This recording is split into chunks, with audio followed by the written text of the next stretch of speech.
Welcome to Aggregator at NAMPO Virtual. My name is Mpumelelo Mkhabela. In this session, we will be talking about how private sector initiatives are assisting in terms of agricultural empowerment, bringing in emerging farmers into the mainstream of the production sector in the agricultural sector. Joining me for this discussion is Leona Archery, who is the interim CEO at the Agricultural Development Agency. Leona, welcome to the studio. Thanks. And thanks for coming. Well, usually everything that has to do with development agency, people associate it with government. You know, we've got the National Youth Development Agency, you've got a National Development Agency.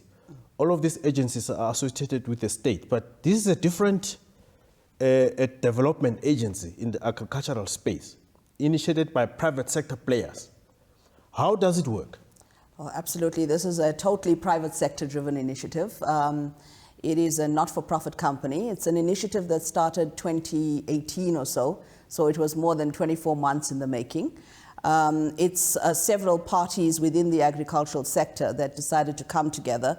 And we have commercial farmers, we have commodity organizations, we have agricultural unions, we have big business, agri-businesses that have come together with the realization that private sector has a key role to play in bringing sustainability into the agricultural sector. I mean, you know, for many years now, we've been trying to make sure that we grow our smallholder farmer sector and our developing farmers, and we've not necessarily succeeded as we should have for various reasons. And so this is really an initiative that comes together to find affordable, accessible finance, to provide skills as well as market access to the developing farmers. So developing farmers themselves are also part of this particular initiative. But what sparked the initiative in the first place? Well, in 2018, you will remember that President Ramaphosa made a call for private sector to come up with innovative ways of helping us to create jobs within the economy. And this stemmed from that under the guidance of Rolf Meyer and a team that worked with him to say, in the agricultural sector, what can make a difference? We've tried several other initiatives and we've not yet succeeded in making a difference. And so that's where it comes from. It comes from a drive by the president to get private sector much more involved. And private sector, commercial farmers and other role players having the willingness to actually participate and understand that we need to have inclusive growth in the agricultural sector. Are we talking about all private sector players, or is it the big ones or the small ones? I mean, who qualifies to participate? Well, anyone qualifies to participate. I mean, you yourself can participate if you want to contribute to agriculture. But it is made up of smallholder farmers, it's made up of communal farmers, your big commercial farmers. I mean, we have the Sadnik Group, for example.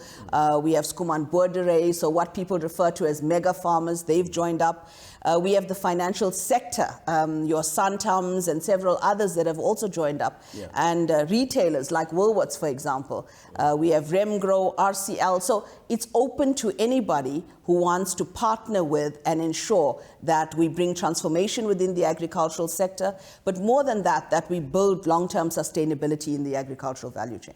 Well, an organization like that brings on board all kinds of players coming from different backgrounds, some big, some small, can create a level of complexity to the point that perhaps you end up not knowing actually what is your purpose.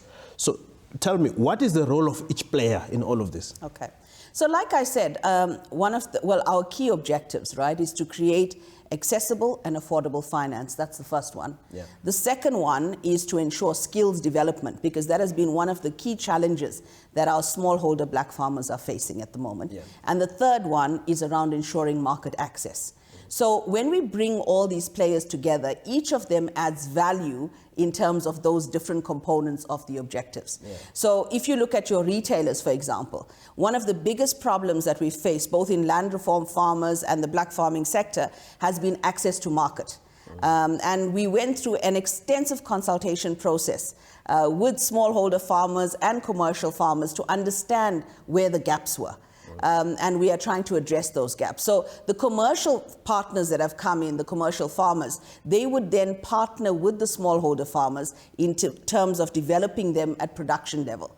And then also ensuring that we have the right skills. So we're talking here about skills development that improves production, builds quality and sustainability in the agri-value chain. And then obviously with the financiers, we're looking at finding ways of blending finance, so looking at patient capital matched with commercial financing as well, so that we make it much more affordable for the smallholder farmer. And that's where the different financial sector partners come into play. So each one has specific roles to play. And the model that we adopt is what we're referring to as an aggregator model, where we want to surround our smallholder and our black commercial farmers with those who have tried and tested models, so that we use them as a catalyst to develop that particular space. And we're really working within the various value chains. So our partners cover all of the value chains, from grain to red meat to citrus, etc.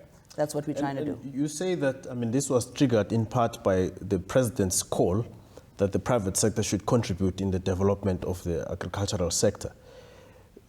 But then what is the contribution of the government in this whole process? Okay, so remember, this particular initiative falls under the umbrella of the Public-Private Growth Initiative. Yes. Now, the Public-Private Growth Initiative is one where we're trying to build sustainable PPP models between private sector and government. And government's key role then is to deal with the regulatory processes and the entire policy environment. We really believe that government, that's government's role to play in all of this. We did originally consider government being a member on our board, but we, after consultation, decided we would go in as private sector, and government then would work with us as partners on various projects. So they could indeed come in and fund projects, but they won't necessarily put money into the agency. But we will definitely partner so that we maximize impact. I assume this is not an organization where people can just come in and they want to enjoy the association or the prestige that comes with perhaps being a member of what appears to be a very progressive initiative. So people should come in and clearly say, this is my area of expertise, or this is my area of capacity or capability, and this is the contribution I want to make. So how do people go about coming on board? Most definitely, everybody joins up as a member. We have a particular application form that everyone fills in, and we have categorized our membership in terms of who becomes a founding member of the organization. And that's why for us it was extremely exciting yesterday when we had the election of our first board, because the categories of people that have joined, I mean, are from your smallest communal area farmer coming in at 150 Rand, and we have our bigger corporates that are coming in also for a particular fee in terms of the organization. So all the monies raised through the founding member process then will be used to operationalize the entity. And indeed, each of the partners coming in will, for example, say, I'm an expert in the red meat value chain, and I really want to work in building black farmers in this particular area, and this is what I can bring to the table. Obviously, a lot of the small farmers are coming with the willingness to want to be part of a process or a partnership model, and they want to get involved in the value chain, so they come in saying, this is what I require. And the idea we have is that we will then be able to analyze the proposals. We really want to ensure that when we package these proposals, they are bankable and sustainable, because that has been one of the biggest challenges. They have to be commercially viable in what we do. Otherwise, we're not going to see growth in the agricultural sector for the smallholder farmer. So it's about matching the different expertise, skills, and capabilities that will come into the organization to build a smallholder and commercial black farmer. You know, some of the big retailers like ShopRite Holdings and others, they will tell you that they like to own the value chain. They want to own the value chain of the meat from the time when the animal is grown up to the time when somebody buys a kilogram at the tiller, or from the time when the milk is processed up until. So they will tell you that they've done a lot of work because of their own security of supply to develop emerging farmers and helping them to commercialize. So a group like that was already perhaps doing some work, what benefit can they get out of participating in this initiative? Okay, so most definitely, you see, we've been having discussions with several of the retailers, and like I said to you, Woolworths has become one of the first retailers that have joined us. Yeah. And one of their challenges, or the challenges that retailers face often, is sustainability of supply. Yeah. Because we do get our smallholders producing, but their supply is not always the same every month, etc., and for various reasons. So the idea of the partnership models we bring in helps to make sure that there is sustainability and quality of the supply that goes. So it makes sure that a retailer cannot any longer say, I cannot go to the smallholder farming sector because I cannot get sustainability. We are changing that through the partnership models that we are bringing. So the jockeys we put in place and the bigger commercial farmers and the best practice models that have already been implemented, we then are going to expand in terms of those with the smallholder farmers that we've identified. And tell me, I mean, is there a model you are replicating from anywhere in the world, or perhaps in South Africa, in other sectors of the economy in South Africa, or you are beating a completely new path here? No, we're not necessarily beating a completely new path. I mean, the aggregator model has been tried and tested in several of the different value chains. If you look at Grain SA, who've also joined us as a partner member, Grain SA has a very good smallholder farmer development program. So we will also then draw from whatever they have done. If you look at the Red Meat, Sadnik Group, I mean, they've done extremely well with the Jobs Fund money in developing black farmers in the value chain around red meat. And I mean, if you look at vegetable production, we have several entrepreneurs and agribusinesses who are working currently in an aggregator model, even across the country. So we will follow that. But even if you look across the world, I mean, you have Brazil, you have Mexico, you have Kenya, for example, where the smallholder farmer sector has been developed by letting them farm cooperatively, but being able to let them then gain the benefits of farming cooperatively. So that increases the impact in terms of what production can come through, but also decreases the cost of farming. Because you farm cooperatively. And obviously in South Africa, the cooperative model has often been a challenge because of all the community dynamics, etc., that come into play. But the idea is to treat agriculture as a business and to treat each and every individual smallholder farmer as an entrepreneur in business. And I think that's where we're going to get it right. So the skills we bring would not just be about farming, but also financial skills that they would need to run a business. And that's some of the difference that we bring into the sector. And what do you hope to achieve insofar as land reform is concerned, which is one of the most hotly contested issues in South Africa? Yeah, obviously, I mean, over the past few years, land reform having delivered more than 8 million hectares of land, and several programs have been tried and tested to bring sustainability into those land reform projects. But I think some of the gaps have been indeed the skills of the persons who are allocated land, the community dynamics, the management of CPAs, etc. So originally, our thought was to focus on smallholder farmer development, but we realized that we cannot work in the agricultural sector without working in the land reform space. So if I understand you correctly, one of your objectives will be to rescue some of the failed land reform projects. Absolutely. And our idea is to support government in actually making that happen, to bring the partnerships that we have devised, to bring the skills that we have now within the organization to support them. And we've had extensive discussions already with the department as well as with Minister Didiza, because we did take the agency to her to explain what it's all about. And she was one of the persons who said to us, work as private sector and we then will work with you as well, wherever you go. And we recently are also engaging the Land Claims Commission to look at ways in which that we can partner and bring private sector skills to the table to assist them.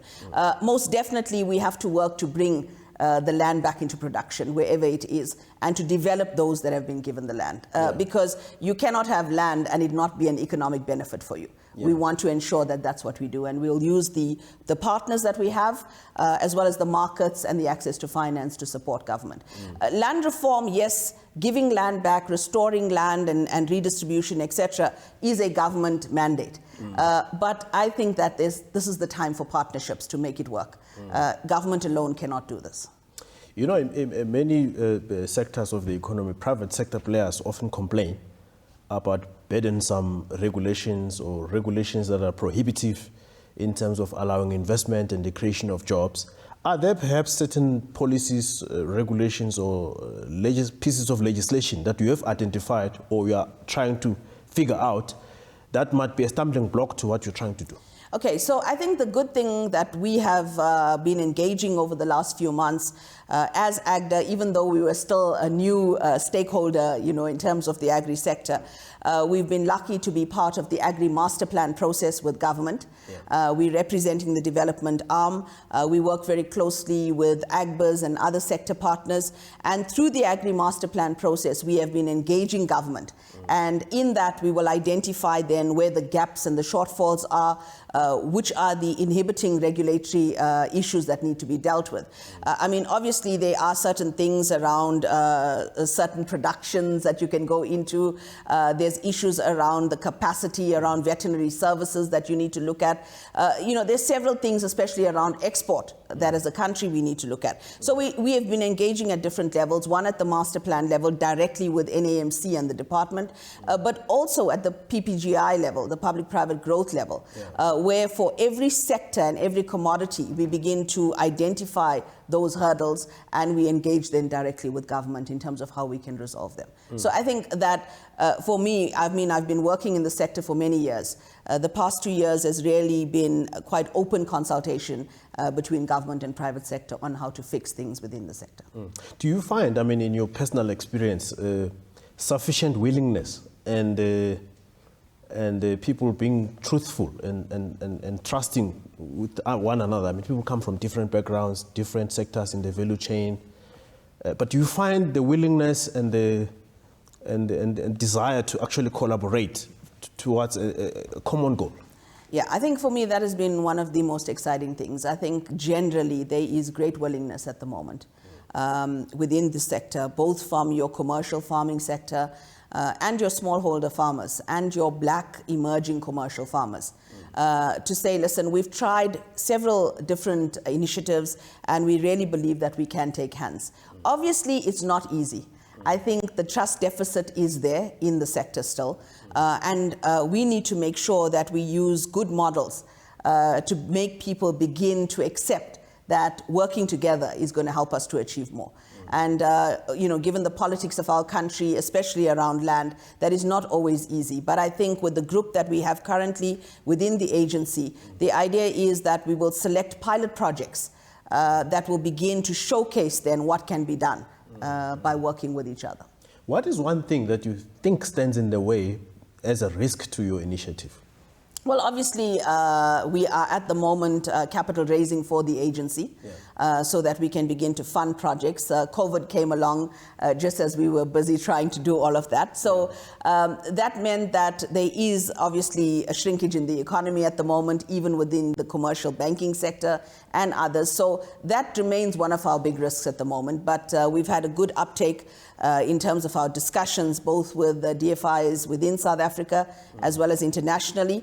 And we now would need to raise some patient capital so that we can actually, bring a blended product down to our farmers that makes it much more affordable for them to move forward with. So I see that as one of our major risks at the moment. As far as the relationship issues, I think that we do need to pay attention to the softer issues you referred to and begin to create that trust and cooperation between parties. Yeah. Maybe as we wrap up, what is one thing you would say to the people that are yet not part of this process, but you would wish them to join because from where you sit, they can make a valuable contribution? What would you like to say to them? Because a lot of people, let's be honest, this country is not short of initiatives, and this country is not short of all sort of ideas, but it's always about implementation. So when a new project comes up, like the initiative that you have come up with the government and other players, people might say, well, we've heard of something like that before, who cares? Is it really going to work?